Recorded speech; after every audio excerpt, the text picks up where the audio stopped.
the whispering drifters every morning.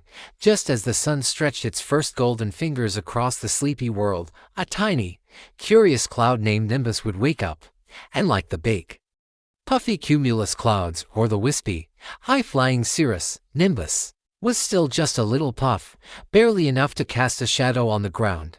He lived with his family high above the rolling green hills, where the wind was their cradle and the sky their playground.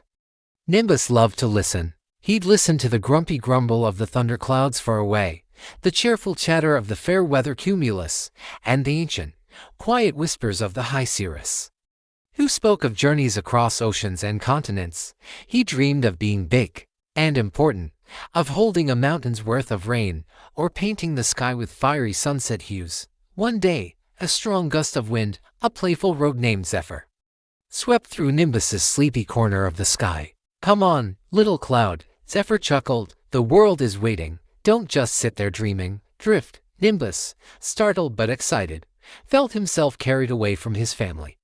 He tumbled and twirled, a little scared but mostly thrilled. Below him, the green hills blurred into patchwork quilts, and tiny toy houses dotted the landscape. He saw rivers snaking like silver ribbons and dark green forests that looked like mossy carpets. As he drifted, he met other clouds. There was Cumulus Rex, a giant, proud cloud who boasted of cooling entire cities on hot summer days. "You're just a wisp, little one," Rex rumbled, not unkindly. "One good puff and you'll be gone." Nimbus felt a pang of disappointment, but then he saw a group of nimble altocumulus clouds, darting and weaving like a flock of sheep. "Don't listen to Rex," they chirped. "Size isn't everything. We can dance with the wind and paint intricate patterns across the sky." Nimbus tried to mimic their graceful movements, feeling a new kind of joy in his smallness. Later, as evening approached, he encountered Stratus Sage, a long, flat, gray cloud who seemed to stretch from horizon to horizon. Sage was quiet, almost melancholic. "I bring the gentle rains," Sage murmured, "the kind that nourish the earth without overwhelming it.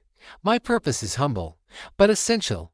Nimbus watched as Stratus Sage began to release a soft, steady drizzle over a thirsty field.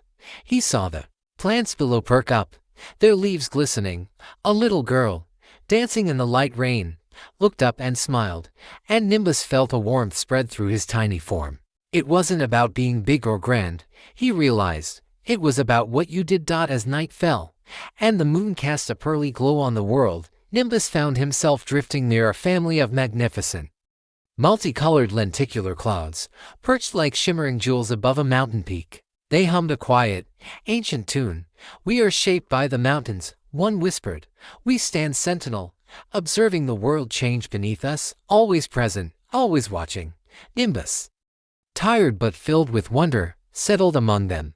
He was still small, but he had seen so much. He understood now that every cloud, no matter its size or shape, had a role, a purpose, a unique dance with the wind and the light. He wasn't just a dream-filled puff anymore. He was a whispering drifter, part of the grand, endless story of the sky.